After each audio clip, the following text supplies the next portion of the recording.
মুসলমান যুবক বৃদ্ধ দৌলত খানের যুবক মুরব্বী বাবাজি হযরতে আয়েশা রাদিয়াল্লাহু আনহাকে আপনার আমার নবী ডাক দিয়া বলতেছেন, আয়েশা গো, আল্লাহর রহমত ছাড়া একজন লোক জান্নাতে যেতে পারবে না।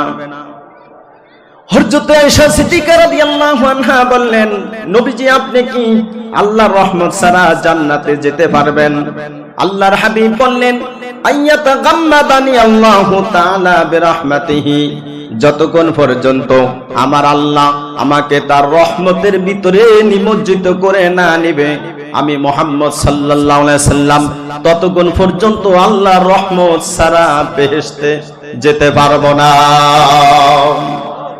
ই আনারা রহমাতুল্লাহ দরওয়াফা ওয়া আনা আরা লানাতুল্লাহ দরকাফা শরীআতুহু তরিকতুহু তামামি हकीकत में मोहम्मद की गुलामी जहाँ तक है रुबूबियत खुदा की वहाँ तक है नबूवत मुस्तफा की। मुसलमान जुबक बृद्ध এই কুরআনুল কারীম আপনার আমার মধ্যে মহান আল্লাহ তাআলা একদিন আর দুই দিন ধরিয়া বিশ্ব নবী মুহাম্মদ সাল্লাল্লাহু আলাইহি ওয়াসাল্লামের উপর নাজিল করেন নাই। মাত্র 23 বছর লেগেছে কোরআন শরীফ নাজিল হওয়ার। 23 বছর ধরে আল্লাহর কোরআন শরীফ কমপ্লিট কোরআন শরীফ যখন নাজিল হয়ে যায়, তখন মহান আল্লাহ তাআলা আল্লাহর হাবিব মুহাম্মদ সাল্লাল্লাহু আলাইহি ওয়াসাল্লামকে দ্বীনের সমস্ত কাজগুলো বুঝায়া দিয়ে আল্লাহর হাবিবকে দুনিয়া থেকে নিয়ে যাবেন। ইযা জাআ নাসরুল্লাহি ওয়াল ফাতহু ওয়া রাআইতান নাস ইয়াদখুলুনা ফি দীনিল্লাহি আফওয়াজান ফাসাব্বিহ বিহামদি রাব্বিকা ওয়াস্তাগফিরহু ইন্নাহু কানা তাওয়াবা। যখন আল্লাহর বিজয় আসবে, আল্লাহর সাহায্য আসবে, আল্লাহ পাক বলেন, ও নবী ওয়াস্তাগফিরহু, আপনি আল্লাহর কাছে ক্ষমা চাইবেন। আর ফাসাব্বিহ বিহামদি রাব্বিকা ওয়াস্তাগফির, আপনি আপনার রবের কাছে তাসবিহ করবেন এবং আল্লাহর কাছে ক্ষমা চাইবেন। আর আপনি দেখবেন ফি দীনিল্লাহি আফওয়াজান, মানুষ আল্লাহর দ্বীনের ভিতরে দলে দলে প্রবেশ করতেছে। আল্লাহ রাব্বুল আলামিন বিশ্বনবী মুহাম্মদ সাল্লাল্লাহু আলাইহি ওয়াসাল্লামের সিনাকে আল্লাহর ইসলামের নূর দিয়া খুলিয়া দেওয়ার কারণে আল্লাহর হাবিব দ্বীনের পথে মানুষকে ডাকতেন, ক্লান্ত হইতেন না। রাতের বেলা তাহাজ্জুদ নামাজ পড়িয়া বড় বড় সূরা তেলাওয়াত করতেন, ক্লান্ত হইতেন না, যদিও পা ফুলিয়া যাইত। আল্লাহর হাবিবের সিনার ভিতরে মহান আল্লাহ তাআলা তার হেদায়েতের নূর দিয়া সিনাকে খুলে দেওয়ার কারণে রাসূল রাতের বেলা তাহাজ্জুদ পড়তে কষ্ট পাইতো না, দিনের বেলা দিনের দাওয়াত দিতে কষ্ট পাইতো না, রাতের বেলা দাঁড়ায়া দাঁড়ায়া বড় সূরা পড়ায় কষ্ট পাইতো না। যদিও কাফেররা বলতো মুহাম্মদের দিনেও শান্তি নাই, দাওয়াতের কাজ রাত্রেও শান্তি নাই, ইবাদত বন্দেগী। আল্লাহ পাক বলেন, ফাইজা ফারাগতা ফানসাব ওয়া ইলা রাব্বিকা ফারগাব, ও নবী যখন আপনি ফারেগ হন, অবসর হন, ফারগাব আপনার রবের দিকে আপনি মনোনিবেশ হন, ফানসাব আপনি নফল ইবাদতে দাঁড়ায়া যান।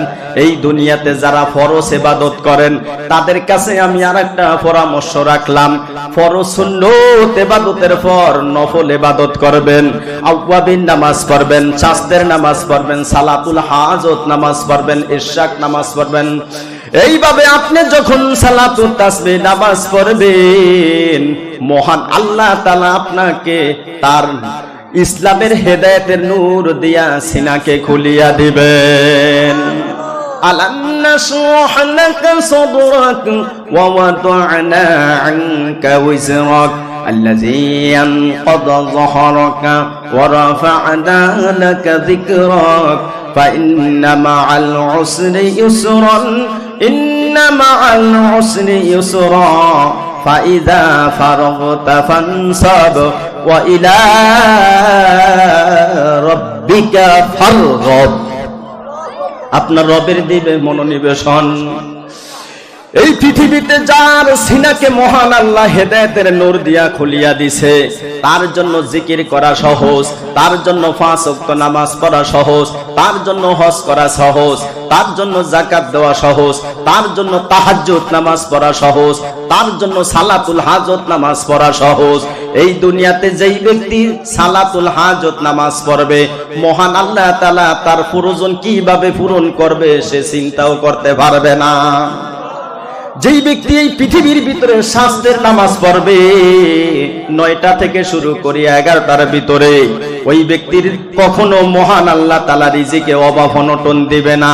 বর্তমানে আমরা নামাজ ছাড়িয়া দিতেছি, কোনো মতে ফরজ নামাজ পড়িয়া বের হয়ে যাইতেছি, আর আল্লাহ পাক যার সিনাকে হেদায়েত দিয়া খুলিয়া দিল, ইসলামের নূর দিয়া খুলিয়া দিল, তার জন্য ফরজ নামাজ পড়িয়া বসিয়া জিকির করিয়া আল্লাহর চোখের পানি, আল্লাহর স্মরণে চোখের পানি পালানো সহজ। হাদিসে পাকের ভিতরে আছে, যেই ব্যক্তি নিরিবিলি ভাবে বসিয়া মালিকের জিকির করবে এবং আল্লাহর জিকির করতে করতে তার চক্ষু দিয়া পানি ফালাইবে, ওই ব্যক্তি কাল কিয়ামতের দিন আল্লাহর আরশের নিচে ছায়া পেয়ে যাবে। হাদিসে পাকের ভিতরে আছে, যেই ব্যক্তি জুয়ান মানুষ বন্দেগি করলো, ইবাদত করলো, জুয়ান তুমি মোবাইল চালাও অসুবিধা নাই, আজকে একদিনের সময়ের জন্য আসো রে, এক রাতের জন্য আসো। যেই যুবক যৌবন অবস্থায় মালিকের ইবাদত করবে, ওই যুবক কাল কিয়ামতের দিন আল্লাহর আরশের নিচে ছায়া পাবে। ও শাবুন নাশা ফি ইবাদাতিল্লাহ, যেই মুরব্বী বাবাজি ফজর নামাজ পড়ার পর জোহর নামাজ পড়ার জন্য মসজিদে মনটা টানে, জোহর পড়ার পর আসর পড়ার জন্য মসজিদে আসার জন্য মন টানে, আসর পড়ার পর মাগরিব নামাজ পড়ার জন্য মসজিদে মনটা বারবার টান দেয়, মাগরিব পড়ার পর এশা নামাজ পড়ার জন্য মসজিদে আসতে মন চায়, ওই ব্যক্তিকে মহান আল্লাহ তাআলা হেদায়েতের নূর দিয়া সিনা খুলিয়া দেয়। মুসলমান ভাই আমার, ও যুবক, ও মুরব্বী বাবাজি, একটু মন লাগায় কথাগুলা শুনবেন। যেই ব্যক্তির সিনাকে মহান আল্লাহ হেদায়েতের নূর দিয়া দিল, তার জন্য মাহফিলে আসা সহজ, তার জন্য জিকির করা সহজ, তার জন্য আল্লাহ আল্লাহ বলা সহজ, তার জন্য দায়ে ইলাল্লাহ সহজ। উদউ ইলা সাবিলি রাব্বিকা বিল হিকমাতি ওয়াল মাউইজাতিল হাসানাতি। আল্লাহ পাকের দ্বীনের দিকে আপনাকে আমি ডাক দিলাম, আসেন ভাই।